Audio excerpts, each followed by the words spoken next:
একটি দেশের অর্থনীতি যাদের কাঁধের উপর ভর করে এগিয়ে চলে, অনেক সময় হয় কি আমরা তাদের দেখি না বা ওভারলুক করি, কারণ সংবাদের শিরোনামে তারা থাকে না, কোনো আলোচনার মধ্যেও আসে না। কিন্তু তারা যদি থেমে যায়, একটি দেশের অর্থনীতি থেমে যায়। বাংলাদেশের তেমনি একটি নীরব শক্তির নাম হচ্ছে বাংলাদেশ শিপিং কর্পোরেশন, বিএসসি। আজ আমরা শুধু একটি শেয়ারের হিসাব দেখব না, আজ আমরা দেখব একটি প্রতিষ্ঠানের জন্ম, তার সংগ্রাম, তার বর্তমান শক্তি এবং সবচেয়ে গুরুত্বপূর্ণ তার প্রকৃত মূল্য বা ইন্ট্রিনসিক ভ্যালুটা কত। এই ভিডিওটি তাদের জন্য যারা শর্ট টার্ম নয়, লং টার্ম ভ্যালু খোঁজেন। বাংলাদেশ যখন স্বাধীন হয়, স্বাধীনতার পর বাংলাদেশ ছিল একটি যুদ্ধ বিধ্বস্ত দেশ। অর্থনীতি দুর্বল ছিল, অবকাঠামো প্রায় ভঙ্গুর অবস্থায় ছিল। তো নিজেদের পণ্য পরিবহনের মতো শক্তিশালী কোনো ম্যারিটাইম ব্যবস্থা ছিল না বাংলাদেশের। ঠিক তখনই বাংলাদেশ এক গভীর বাস্তবতা উপলব্ধি করলো যে দেশ নিজের জন্য,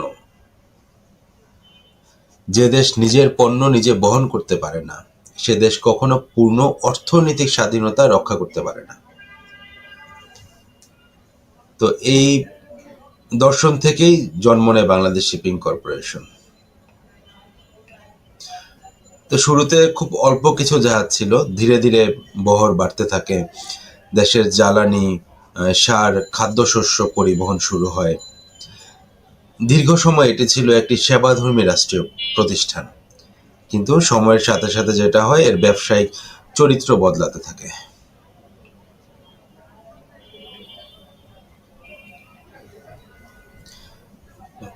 যখন 2020 সালের পর বিশ্ব এক অস্থির অধ্যায় প্রবেশ করলো, যেখানে মহামারী, দেন সরবরাহ সংকট, বিশ্বব্যাপী শিপিং রেটের অস্বাভাবিক একটা উত্থান হয়,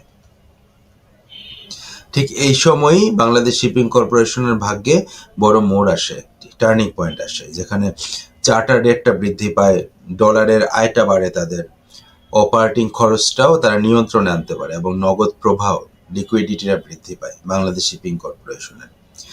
তো যে প্রতিষ্ঠানটিকে এতদিন শুধু একটি রাষ্ট্রীয় কোম্পানি হিসেবে দেখা হতো, সেই প্রতিষ্ঠানই পরিণত হতে শুরু করে একটি শক্তিশালী ক্যাশ ফ্লো মেশিনে।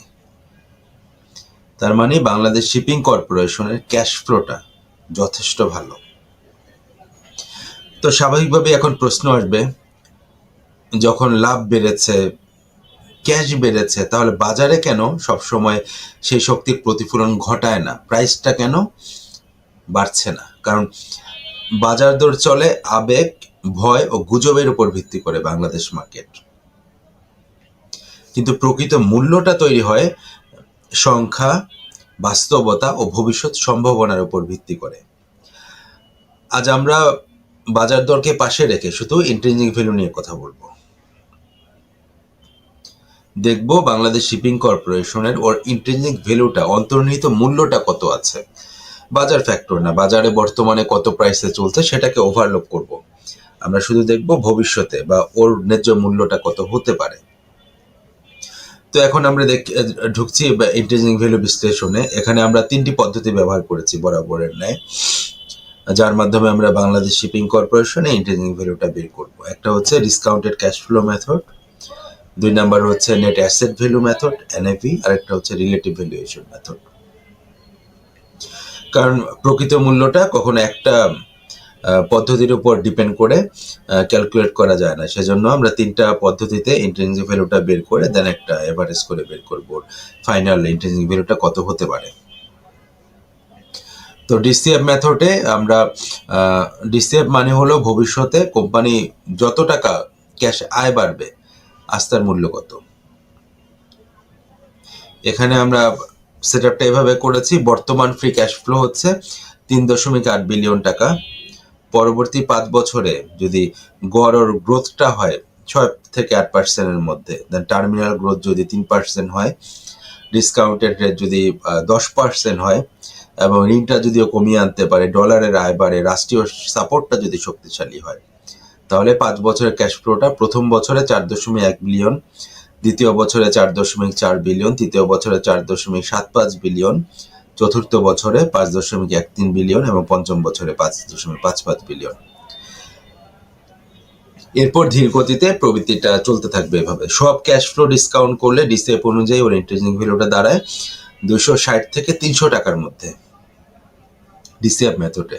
দেন আমরা নেট অ্যাসেট ভ্যালু এনএভি মেথডে ওর ইন্টারেস্টিং ভ্যালুটা বের করার চেষ্টা করেছি। সেখানে ইন্টারেস্টিং ভ্যালুটা পেয়েছি 270 থেকে 310 টাকা। তো এখানে আমরা কি কি বিষয় কনসিডার করেছি? এনএভি মানে হচ্ছে আজ যদি কোম্পানি সব জাহাজ, নগদ অর্থ ও সম্পদ বিক্রি করে দেয় এবং সব ঋণ যদি পরিশোধ করা হয়, তাহলে শেয়ার প্রতি সম্পদের প্রকৃত মূল্যটা কত? ধরা যাক ট্যাঙ্কার ও কার্গো জাহাজ, then bank balance, dollar receivable and fixed asset, এবং এর সাথে যদি আমরা বাদ দিই সব ঋণ আর দায়টাকে বাদ দিই, দেন এনএভি ভিত্তিক শেয়ার প্রতি মূল্য দাঁড়ায় আনুমানিকভাবে 270 থেকে 310 টাকা। তো এর মাধ্যমে আমরা যেটা দেখতে পাই, শুধু সম্পদের দিক দিয়েও এই কোম্পানির ভিত্তিটা বেশ শক্তিশালী। দেন আমরা রিলেটিভ ভ্যালুয়েশন মেথডে আয় অনুযায়ী ওর ইন্টারেস্টিং ভ্যালুটা বের করার চেষ্টা করেছি।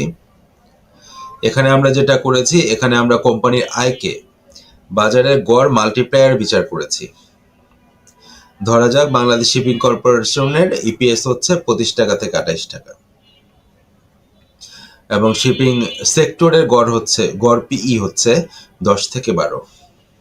তাহলে সম্ভাব্য মূল্য দাঁড়ায় 25 মাল্টিপ্লাই উইথ 10 250 টাকা এবং 28 মাল্টিপ্লাই উইথ 12 336 টাকা। অর্থাৎ রিলেটিভ ভ্যালুয়েশন অনুযায়ী বাংলাদেশ শিপিং কর্পোরেশনের মূল্যটা হচ্ছে 250 থেকে 330 টাকা। তো তিনটা মেথডকে যদি আমরা একটা সামারাইজ আকারে টেবিল ফরম্যাটে প্রেজেন্ট করার চেষ্টা করি, ডিসিএফ মেথডে ওর ইন্টারেস্টিং ভ্যালু হচ্ছে 260 থেকে 300 টাকা, এনএভি মেথডে ওর ইন্টারেস্টিং ভ্যালু হচ্ছে 270 থেকে 310 টাকা, রিলেটিভ পি মেথডে বাংলাদেশ শিপিং কর্পোরেশনের ইন্টারেস্টিং ভ্যালু হচ্ছে 250 থেকে 330 টাকা। তো সব মিলিয়ে বাস্তবসম্মত ইন্টারেস্টিং ভ্যালু রেঞ্জ দাঁড়ায় 260 থেকে 320 টাকার মধ্যে।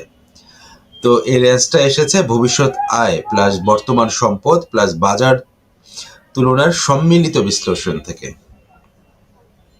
তাহলে এখন কথা আসতে পারে, কেন বাজার দর অনেক সময় কম থাকে? ইন্টারেস্টিং ভ্যালু এত ভালো, তাহলে বাজার দরে কেন 100 টাকা রেঞ্জে ঘোরাঘুরি করছে? এর তিনটি প্রধান কারণ থাকতে পারে। একটি হচ্ছে শিপিং সেক্টরের হিসাব সাধারণত বিনিয়োগকারী সহজে বোঝে না, এটা একটা হতে পারে। 2 নম্বরে হতে পারে ক্যাশ ফ্লো ভিত্তিক বিশ্লেষণ কম করা হয়। 3 নম্বর হচ্ছে বাজার স্বল্পমেয়াদী ট্রেডিং এ বেশি মনোযোগী। বাংলাদেশের বাজারটা স্বল্পমেয়াদ ট্রেড করে, লং টার্মে কোনো ভিউ বাংলাদেশ মার্কেটে আপাতত দৃষ্টিতে নাই।